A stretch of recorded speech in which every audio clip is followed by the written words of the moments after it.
كتاب أنزلناه إليك مبارك ليدبروا آياته وليتذكر أولو الألباب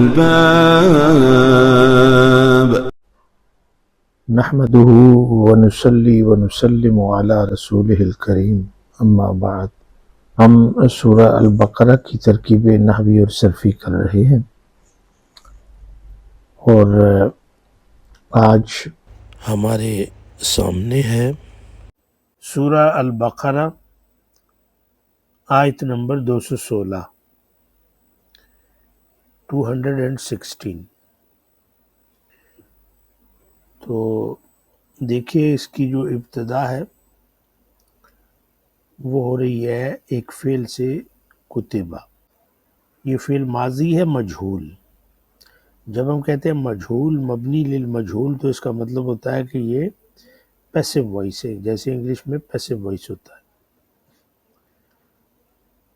کتبہ کا مطلب اس نے لکھا، ہی روٹ، اور کتبہ اٹ واز ریٹن، یعنی جب کوئی چیز لکھی جائے اور وہ ماضی میں ہو تو اس کو کہتے ہیں مبنی للمجہول، فعل ماضی مبنی للمجہول۔ تو کتبہ مبنی للمجہول پیسو وائس۔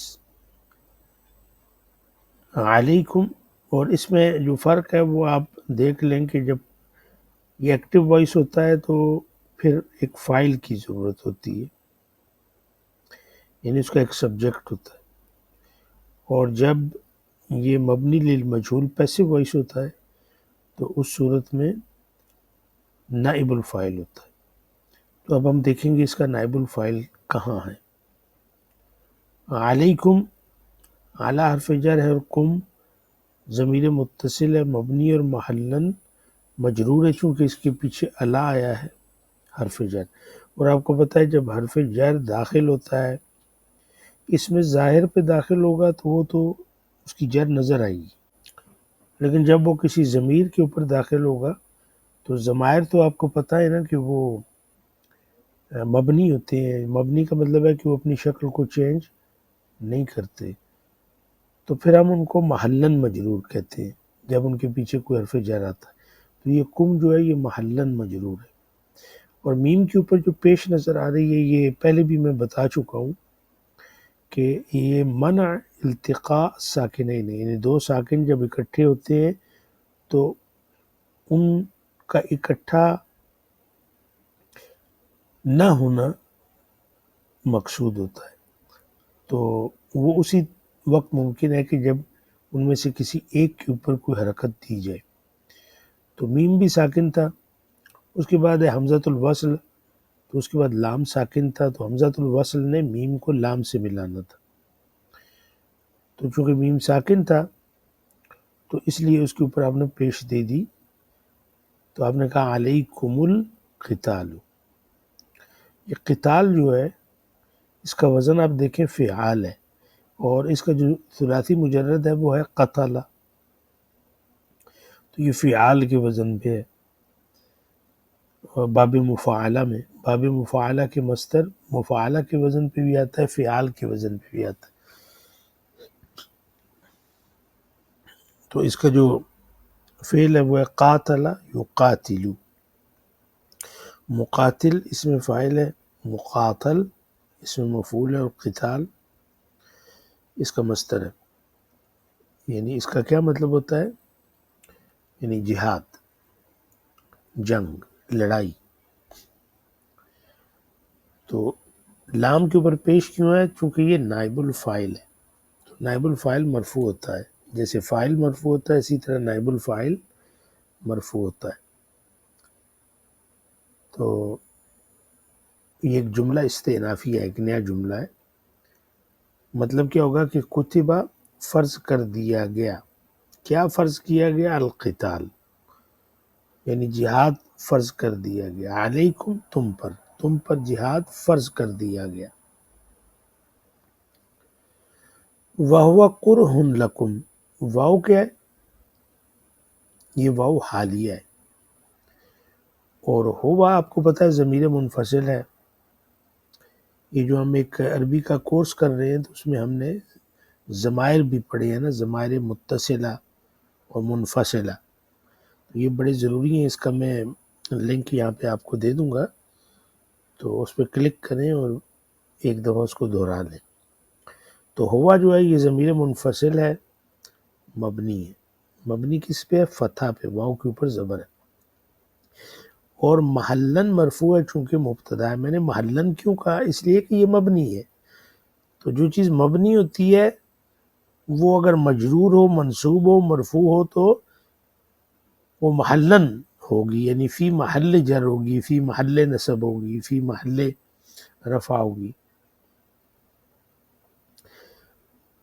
تو یہ چونکہ مبتدا ہے، اور آپ کو پتا ہے کہ مبتدا اور خبر یہ مرفوع ہوتے ہیں۔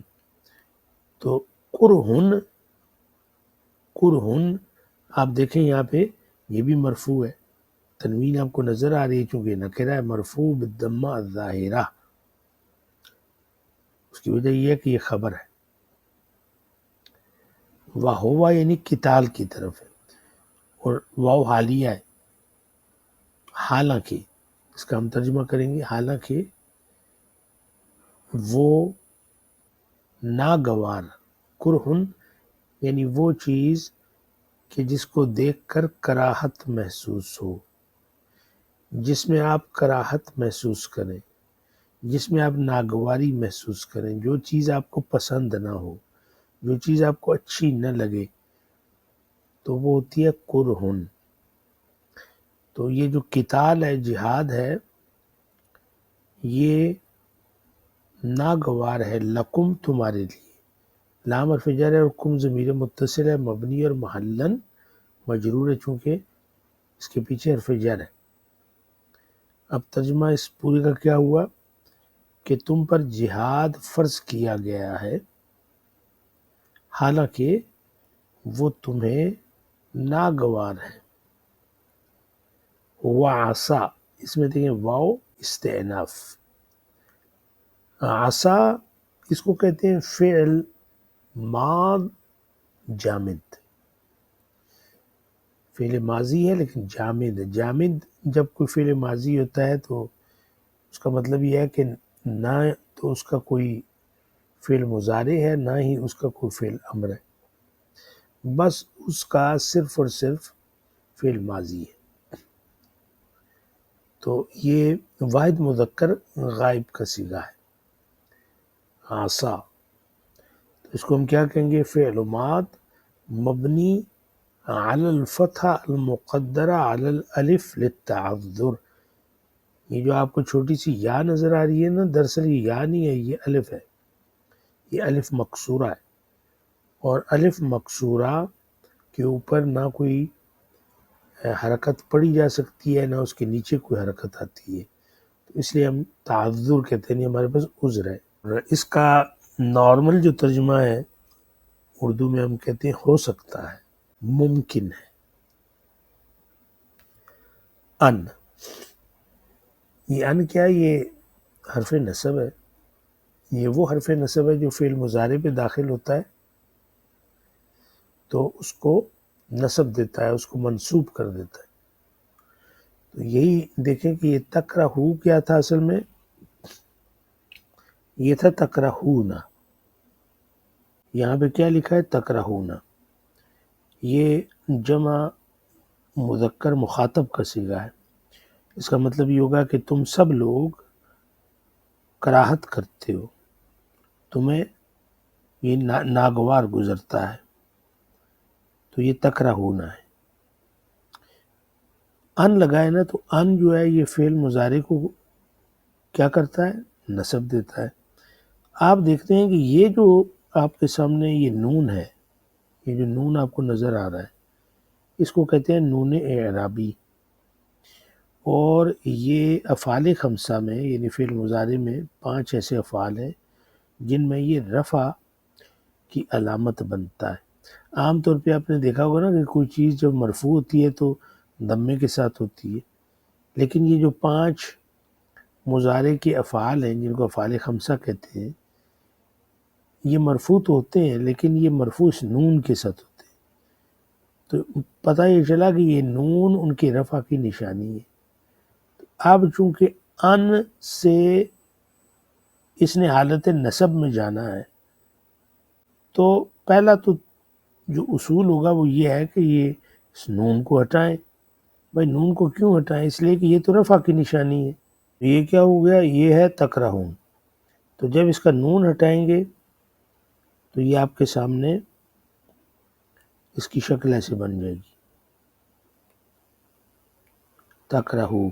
اور اس کے اندر یہ جو الف آپ کو نظر آ رہا ہے اس کو کہتے ہیں الف الفارقہ، اور یہ جو واو اس کی نظر آ رہی ہے یہ اس کو کہتے ہیں واو الجماعہ، یعنی ایک ضمیر متصل ہے، مبنی اور محلن مرفوع فاعل ہے۔ مطلب کیا ہوگا؟ وہ عسا، اور ممکن ہے ان کا مطلب کہ تکرہو، تم نفرت کرو، تمہیں ناگوار گزرے، تمہیں ناگوار گزرے۔ اب یہاں پہ دیکھیں شیئن، تو شیئن کیوں ہے؟ اس لیے کہ یہاں پہ مفعول بھی منصوب بالفتحہ الظاہرہ ہے، یہ آپ کو تنوین نظر آ رہی ہے، نکرہ ہے نا، تو اس لیے یہاں پہ تنوین ہے۔ اگر ال لگا ہوتا تو ایک زبر ہوتی، الشیء، شیئن یعنی کوئی سی بھی چیز۔ تو ممکن ہے کہ تم کسی شے سے نفرت کرو، ممکن ہے کہ کوئی چیز آپ کو ناگوار گزرے۔ واو یہاں پہ حالیہ ہے، حال کی ہے، اور ہوا یہ وہی ہے، ضمیر منفصل ہے، مبنی ہے، اور محلن مرفوع ہے چونکہ مبتدا ہے۔ خیرن، یہ جو خیرن ہے یہ اس کی خبر ہے، خبر مرفوع بالضمہ الظاہرہ۔ لکم یہ جار اور مجرور ہے، تو حالانکہ وہ تمہارے لیے بھلی ہو، تمہارے لیے اچھی ہو، تمہارے لیے بہتر ہو۔ پھر آگے واو عطف کی ہے، یہ عصا وہی ہے جو یہاں پہ گزرا تھا، یعنی فعل ماضی ہے جامد، اور مبنی فتح کے اوپر ہے، اور وہ فتح کس پہ ہے؟ الف مکسورہ پہ ہے، جس کو ہم پڑھ نہیں سکتے۔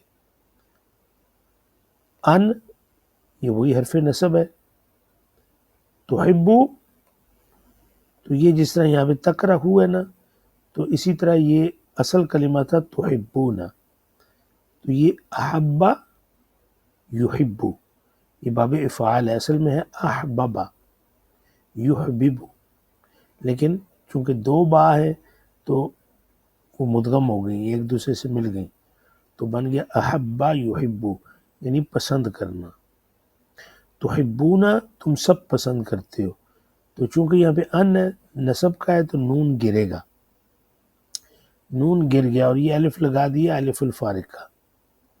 وعسى ان تحبو، اور ممکن ہے کہ تم پسند کرو، شیئن یہ پھر مفعول بھی منصوب بالفتح ظاہرہ ہے، اور یہ واو یہاں پہ حالیہ ہے، ہوا وہی ضمیر منفصل ہے، محلن مرفوع مبتدا، شرن یہ اس کی خبر ہے مرفوع بالضمہ ظاہرہ، اور لکم یہ جار اور مجرور ہے۔ اب یہاں سے آئیں، اور ممکن ہے کہ تم کسی شے کو پسند کرو حالانکہ وہ تمہارے لیے مضر ہو، اس میں شر ہو، وہ تمہارے لیے نقصان دہ ہو، شر کا مطلب یہ بھی ہے۔ واللہ یعلم، یہ یہاں پہ کیا ہے؟ واو استئنافیہ ہے، ایک نیا جملہ شروع ہو رہا ہے۔ اللہ لفظ الجلالہ ہے، مرفوع بالضمہ ظاہرہ، آپ دیکھیں ہو کے اوپر پیش ہے، چونکہ یہاں پہ یہ مبتدا ہے۔ یعلم یہ فعل مضارع مرفوع بالضمہ ظاہرہ، میم کے اوپر پیش ہے نا، تو پیش سے یہ مرفوع ہے، چونکہ یہ واحد مذکر غائب کا صیغہ ہے، تو اس کے اندر ایک فاعل چھپا ہوا ہے، اور وہ ہے ہوا، اور ہوا اللہ کی طرف لوٹتا ہے۔ تو آپ نے دیکھا کہ یہ پورا ایک جملہ بن گیا نا، اس میں فاعل بھی اور فعل بھی ہے، تو یہ پورے کا پورا جملہ محلن مرفوع ہے، چونکہ خبر ہے اللہ کی، اللہ مبتدا تھا اور یہ اس کی خبر ہے، اور اللہ جانتا ہے۔ یہ واو پھر حال کی ہے. انتم یہ ضمیر منفصل ہے، مبنی اور محلن مرفوع ہے مبتدا. انتم یعنی تم، یو جمع کا. لا حرف نفی ہے، حرف نافیہ جس کو کہتے ہیں. تعلمون یہ فعل مضارع ہے، اور ابھی آپ بتائیں کہ یہ مرفوع کس کے ساتھ ہے؟ جی ہاں، نون کے ساتھ ہے. یہ جو نون ہے، یہ نون جو آپ کو نظر آ رہا ہے اس کے ساتھ یہ مرفوع ہے. اور یہ واو جو ہے یہ فاعل کی واو ہے، واو الجماعہ ہے، ایک ضمیر ہے متصل ہے مبنی اور محلن مرفوع ہے فاعل. لا سے اس کی نفی ہوتی ہے، مطلب یو ڈونٹ نو، تم نہیں جانتے. وَأَنْتُمْ حالانکہ تم نہیں جانتے. تو انتم کیا تھا؟ یہ ضمیر منفصل تھی، اور محلن میں نے کیا بولا تھا کہ یہ مرفوع ہے مبتدا. اور لا تعلمون یہ پورا ایک جملہ ہے، اس میں فعل بھی ہے فاعل بھی ہے. یہ پورے کا پورا جملہ محلن مرفوع ہے، خبر ہے انتم کی. اب آپ اس کے کا با محاورہ ترجمہ بھی کر سکتے ہیں. تم پر جہاد فرض کیا گیا ہے اور وہ تمہیں ناگوار ہے، حالانکہ وہ تمہیں ناگوار ہے. اور ممکن ہے کہ تم کسی چیز کو ناگوار سمجھو اور وہ تمہارے لیے بہتر ہو، اور ممکن ہے کہ تم کسی چیز کو پسند کرو اور وہ تمہارے لیے مضر ہو، یعنی نقصان دہ ہو. اور اللہ ہی جانتا ہے اور تم نہیں جانتے. یہ اس کا با محاورہ ترجمہ تھا. اب ہم اس کے مفہوم کی طرف جاتے ہیں، اور مفہوم بالکل واضح ہے. تو یہ جو ہے مبارکہ ہے، یہ انسان کے ایمان، اس کی سوچ، اس کے فیصلوں اور اس کے تقدیری سفر کو ایک لمحے میں بدل سکتی ہے. یہ آیت ہمیں اللہ کی حکمت سکھاتی ہے اور یہ سمجھاتی ہے کہ زندگی ہمیشہ ہماری پسند کے مطابق نہیں چلتی، لیکن ہمیشہ ہماری بہتری کے مطابق چلتی ہے.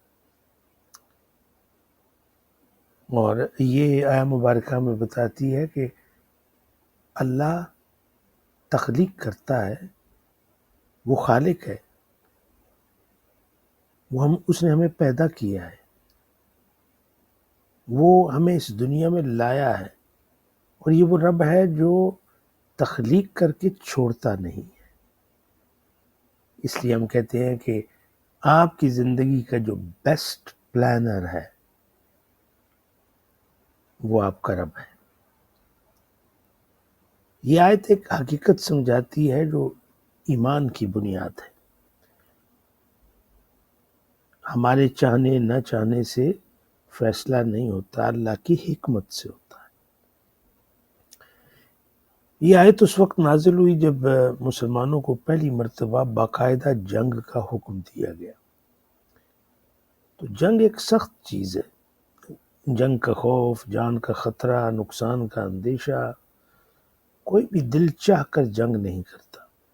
اس لیے قرآن نے سچ کہا کہ وَهُوَ كُرْهٌ لَكُمْ، وہ ایک ناپسندیدہ شے ہے تمہارے لیے. یہاں قرآن ہمیں بتاتا ہے ایمان کا راستہ آسان نہیں ہوتا، لیکن وہی راستہ ہماری بھلائی کا ہوتا ہے. زندگی کا سب سے بڑا اصول بتا دیا کہ جو تم ناپسند کرتے ہو وہ تمہارے لیے بہتر ہو سکتا ہے. یہ آیت کہتی ہے عَسَىٰ أَن تَكْرَهُوا شَيْئًا وَهُوَ خَيْرٌ لَكُمْ، ہو سکتا ہے تم کسی چیز کو ناپسند کرو اور وہ تمہارے لیے بہتر ہو. یہ صرف جنگ پر نہیں، پوری زندگی پر لاگو ہوتا ہے. مشکل حالات، رزق کی تنگی، بیماری، لوگوں کی بے رخی، ظلم، تعلقات کا ٹوٹ جانا، کسی خواہش کا پورا نہ ہونا، کسی منصوبے کا نہ بن پانا، کسی چیز کا چھن جانا، ہم سمجھتے ہیں یہ نقصان ہے. قرآن کہتا ہے نہیں، یہ بہتری ہے، تم نہیں جانتے. کیونکہ ہمارے جو پیمانے ہیں وہ اور ہیں، اور اللہ کے جو پاس پیمانے ہیں وہ اور ہیں۔ کبھی اللہ بندے سے کوئی چیز چھین کر اسے محفوظ کر لیتا ہے، کبھی وہ آزمائش دے کر دل کو پاک کرتا ہے، کبھی وہ مشکل دے کر دل میں طاقت پیدا کرتا ہے، کبھی وہ روک کر بڑے نقصان سے بچا لیتا ہے۔ آپ دیکھتے ہیں نا زندگی کے اس سفر میں بعض اوقات رکاوٹیں آتی ہیں تو ہم سمجھتے ہیں کہ یہ کسی کی نظر لگ گئی، یہ کسی کے حسد کا نتیجہ ہے، یہ فلاں ہے، قسمت اچھی نہیں ہے۔ لیکن دراصل وہ اس بڑے خالق مالک، اس بڑے حکیم کا ایک پلان ہوتا ہے۔ دوسرا اصول، جس چیز کو تم پسند کرتے ہو وہ تمہارے لیے نقصان بھی ہو سکتی ہے۔ قرآن آگے کہتا ہے نا وَعَسَىٰ أَن تُحِبُّوا شَيْئًا وَهُوَ شَرٌّ لَكُمْ، اور ہو سکتا ہے تم کسی چیز کو پسند کرو اور وہ تمہارے لیے نقصان دہ ہو۔ ہم کیا پسند کرتے ہیں؟ سوچیں ذرا، مال، آسانیاں، لوگوں کی تعریف، خواہشات، منصب، شہرت، منصوبے، اپنا بنایا ہوا راستہ، یہی کچھ ہے نا۔ ہمارے پاس کامیابی کی یہی نشانیاں ہیں، لیکن کبھی ہماری پسند ہمارا امتحان بن جاتی ہے، کبھی ہماری خواہش ہماری گمراہی کی جڑ بن جاتی ہے، کبھی ہماری محبت ہماری کمزوری بن جاتی ہے۔ قرآن کہتا ہے ہر پسند اچھی نہیں،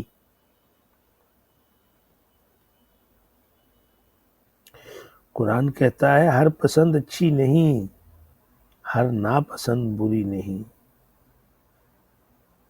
اور آخری فیصلہ کہہ دیا اللہ جانتا ہے تم نہیں جانتے۔ آیت کے آخر میں سب سے بڑا جملہ آتا ہے واللہ یعلم وانتم لا تعلمون، اللہ جانتا ہے اور تم نہیں جانتے۔ یہ جملہ زندگی کے ہر مرحلے کے لیے کافی ہے۔ اس کا مطلب ہے جو تمہیں ملا وہ تمہاری بہتری کے مطابق تھا، جو نہیں ملا وہ بھی تمہاری بہتری کے مطابق تھا۔ جو رکاوٹ آئی وہ حفاظت تھی، جو تکلیف آئی وہ تربیت تھی، جو دعا تاخیر سے پوری ہوئی وہ حکمت تھی، جو چیز چھن گئی وہ نقصان نہیں تھا بچاؤ تھا۔ اللہ جانتا ہے تم نہیں جانتے۔ یہ آیت انسان کے دل کو سکون دیتی ہے، ایمان والے کے لیے اس سے زیادہ مضبوط سہارا کوئی نہیں۔ تو آج کی زندگی میں اس آیت کا پیغام کیا ہے؟ اللہ کے فیصلے ہمیشہ بہتر ہوتے ہیں even when you don't understand۔ مشکل وقت اللہ کی محبت کا پیغام ہے، دشمنی کا نہیں۔ چھوٹے نقصان بڑے نقصان سے بچا لیتے ہیں۔ تمہارے گمان غلط ہو سکتے ہیں، اللہ کی حکمت ناقابل غلطی ہے۔ اللہ اپنے بندے کی تقدیر کو اس کی دعا اور اس کی بھلائی کے مطابق چلاتا ہے۔ جس چیز کو تم پکڑ کر بیٹھے ہو کبھی اللہ اسے اس لیے ہٹاتا ہے کہ وہ تمہیں آزاد کرنا چاہتا ہے۔ یہ آیت ہمیں اللہ سے یہ بات کہنا سکھاتی ہے اے اللہ میری پسندوں کے مقابلے میں اپنی حکمت کو جاری رکھ۔ اگر میں کسی چیز کو ناپسند کروں لیکن وہ میری بھلائی میں ہو تو مجھے اس کے لیے راضی کر دے، اور اگر میں کسی چیز کو چاہوں لیکن وہ میرے لیے نقصان ہو تو اسے مجھ سے دور کر دے۔ یہ آیت دل کو یقین دیتی ہے اللہ مالک ہے اور وہ کبھی غلط فیصلہ نہیں کرتا۔ اللہ کی بارگاہ میں دعا ہے کہ اے اللہ ہماری خواہشوں کو اپنی حکمت کے تابع کر دے، ہمیں اپنی تقدیر پر راضی کر دے، ہمیں وہ سب دے جو ہمارے لیے بہتر ہے اور وہ سب ہٹا دے جو ہمارے لیے نقصان دہ ہے۔ آمین یا رب العالمین۔ وما علینا الا البلاغ۔